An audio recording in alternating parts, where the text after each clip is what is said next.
Public participation is a political principle or practice, and may also be recognized as a right. The terms public participation, often called P2 by practitioners, is sometimes used interchangeably with the concept or practice of stakeholder engagement and/or popular participation. Generally, public participation seeks and facilitates the involvement of those potentially affected by or interested in a decision.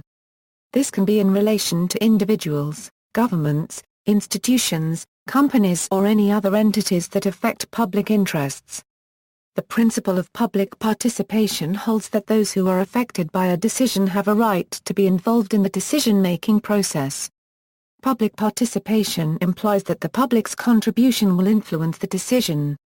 Public participation may be regarded as a way of empowerment and as vital part of democratic governance. In the context of knowledge management, the establishment of ongoing participatory processes is seen by some as the facilitator of collective intelligence and inclusiveness, shaped by the desire for the participation of the whole community or society. Public participation is part of a Euro people-centered or human-centric principles, which have emerged in Western culture over the last 30 years, and has had some bearings of education, business, public policy and international relief and development programs. Public participation is advanced by the humanist movements. Public participation may be advanced as part of a Euro people first a Euro paradigm shift. In this respect, public participation may challenge the concept that big is better, and the logic of centralized hierarchies, advancing alternative concepts of a Euro more heads are better than only a Euro and arguing that public participation can sustain productive and durable change. The role of public participation in economic and human development was enshrined in the 1990 African Charter for Popular Participation in Development and Transformation. In 1990, practitioners desired the establishment of the International Association for Public Practitioners in order to respond to the increasing interest in the practice, and in turn established the International Association for Public Participation. The practice is well established global, and the International Association of Public Participation now has affiliate organizations across the globe. Public policy. In some countries, public participation has become a central principle of public policy making. In the UK, it has been observed that all levels of government have started to build citizen and stakeholder engagement into their policy-making processes. This may involve large-scale consultations, focus group research, online discussion forums, or deliberative citizens' juries. There are many different public participation mechanisms, although these often share common features.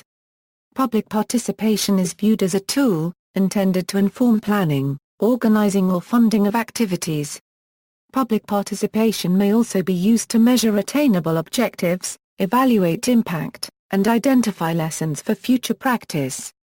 In the USA, public participation in administrative rulemaking refers to the process by which proposed rules are subject to public comment for a specified period of time. Public participation is typically mandatory for rules promulgated by executive agencies of the U.S. government.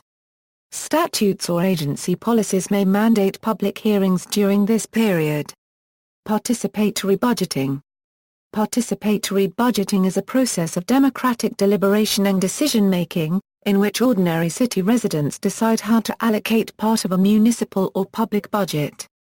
Participatory budgeting is usually characterized by several basic design features: identification of spending priorities by community members, election of budget delegates to represent different communities, facilitation and technical assistance by public employees, local and higher-level assemblies to deliberate and vote on spending priorities, and the implementation of local direct impact community projects. Participatory budgeting may be used by towns and cities around the world, and has been widely publicized in Porto Alegre, Brazil, where the first full participatory budgeting process was developed starting in 1989. Public trust. In recent years, loss of public trust in authorities and politicians has become a widespread concern in many democratic societies. Public participation is regarded as one potential solution to the crisis in public trust and governance, particularly in the UK, Europe, and other democracies. The idea is that public should be involved more fully in the policy process and that authorities seek public views and participation, instead of treating the public as simply passive recipients of policy decisions. The underlying assumption by political theorists, social commentators, and even politicians is that public participation increases public trust in authorities, improving citizen political efficacy, enhancing democratic ideals and even improving the quality of policy decisions. However, the assumed benefits of public participation in restoring public trust are yet to be confirmed. Accountability and transparency. Public participation may also be viewed as accountability enhancing. The argument being that public participation can be a means for the participating communities to hold public authorities accountable for implementation. Participatory development. In economic development theory, the school of participatory development. The desire to increase public participation in humanitarian aid and development has led to the establishment of numerous context-specific, formal methodologies, matrices, pedagogies and ad hoc approaches. These include conscientization and praxis, participatory action research, rapid rural appraisal and participatory rural appraisal, appreciation influence control analysis, OE open spatial Euro approaches, objectives-oriented project planning, vulnerability analysis and capacity analysis. Environment and sustainable development. In recent years, public participation has become to be seen as a vital part of addressing environmental problems and bringing about sustainable development. In this context, the limits of solely relying on technocratic bureaucratic monopoly of decision-making, and it is argued that public participation allows governments to adopt policies and enact laws that are relevant to communities and take into account their needs. Public participation is recognized as an environmental principle, see Environmental Principles and Policies, and has been enshrined in the Rio Declaration. Public participation in environmental governance equals, with growing complexities of the environmental issues, public participation has come to the fore in academic analysis concerning the contemporary debates about environmental governance. There have emerged a number of arguments in favor of a more participatory approach, which stress that public participation is a crucial element in environmental governance that contributes to better decision-making. It is recognized that environmental problems cannot be solved by government alone. Participation in environmental decision-making effectively links the public to environmental governance. By involving the public, who are at the root of both causes and solutions of environmental problems, in environmental discussions, transparency and accountability are more likely to be achieved, thus secures the democratic legitimacy of decision-making that good environmental governance depends on. Arguably, a strong public participation in environmental governance could increase the commitment among stockholders, which strengthens the compliance and enforcement of environmental laws. GIS can provide a valuable tool for such work. In addition, some opponents argue that the right to participate in environmental decision-making is a procedural right that a can be seen as part of the fundamental right to environmental protection a.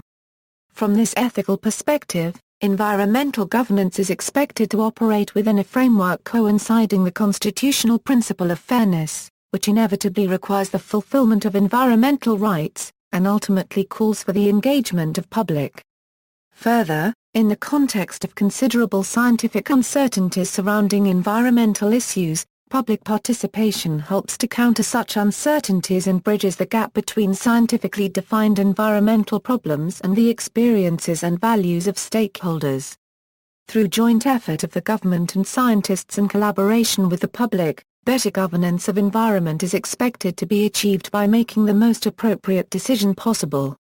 Although broad agreements exist, the notion of public participation in environmental decision-making has been subject to a sustained critique concerning the real outcome of participatory environmental governance. Critics argue that public participation tends to focus on reaching a consensus between actors who share the same values and seek the same outcomes.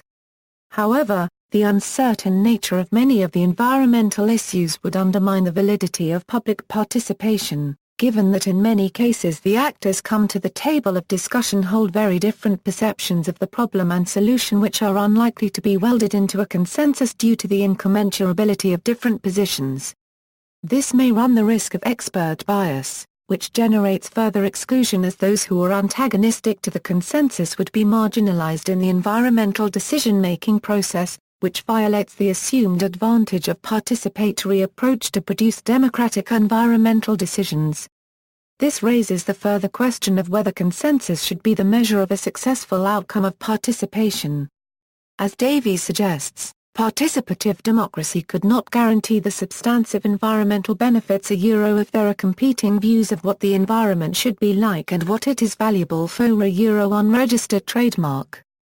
Consequently, who should be involved at what points in the process of environmental decision-making and what is the goal of this kind of participation becomes central to the debates on public participation as a key issue in environmental governance. Right to public participation. In some jurisdictions the right to public participation is enshrined by law. The right to public participation may also be conceived of as human right, or as manifestation of the right to freedom of association and freedom of assembly. As such, the Netherlands, Germany, Denmark and Sweden have public participation and freedom of information provisions in their legal systems since before the Middle Ages. Democracy and public participation are closely connected. Democratic societies have incorporated public participation rights into their laws for centuries. For example, in the U.S. the right to petition has been part of the First Amendment of the U.S. Constitution since 1791. More recently, since the 1970s in New Zealand numerous laws require government officials to consult those affected by a matter and take their views into consideration when making decisions. Effective public participation depends on the public having access to accurate and comprehensive information. Hence laws regarding public participation often deal with the issue of the right to know, access of information and freedom of information. The right to participation may also be advanced in the context of equality and group rights, meant to ensure equal and full participation of a designated group in society. For example, in the context of disabled people. Rio Declaration on Environment and Development equals. The Rio Declaration of 1992 enshrines public participation in its 27 principles. Principle 10 states that environmental issues are best handled with participation of all concerned citizens, at the relevant level. The Rio Declaration continues, drawing a close link between access to information and public participation. At the national level, each individual shall have appropriate access to information concerning the environment that is held by public authorities, including information on hazardous materials and activities in their communities, and the opportunity to participate in decision-making processes. States shall facilitate and encourage public awareness and participation by making information widely available. Effective access to judicial and administrative proceedings, including redress and remedy, shall be provided. Convention on the Rights of Persons with Disabilities equals. The 2006 Convention on the Rights of Persons with Disabilities recognized that disability results from the interaction between persons with impairments and attitudinal and environmental barriers that hinders their full and effective participation in society on an equal basis with others, and that persons with disabilities continue to face barriers in their participation as equal members of society. The Convention makes participation of disabled one of its principles, stating the principles of the present Convention shall be full and effective participation and inclusion in society. Subsequently enshrining the right of disabled to participate fully and equally in the community, education, all aspect of life, political and public life, cultural life, leisure and sports.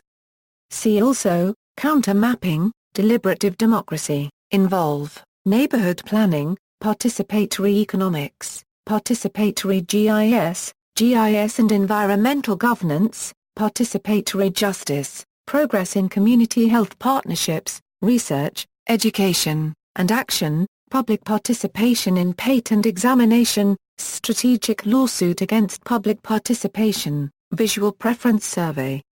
References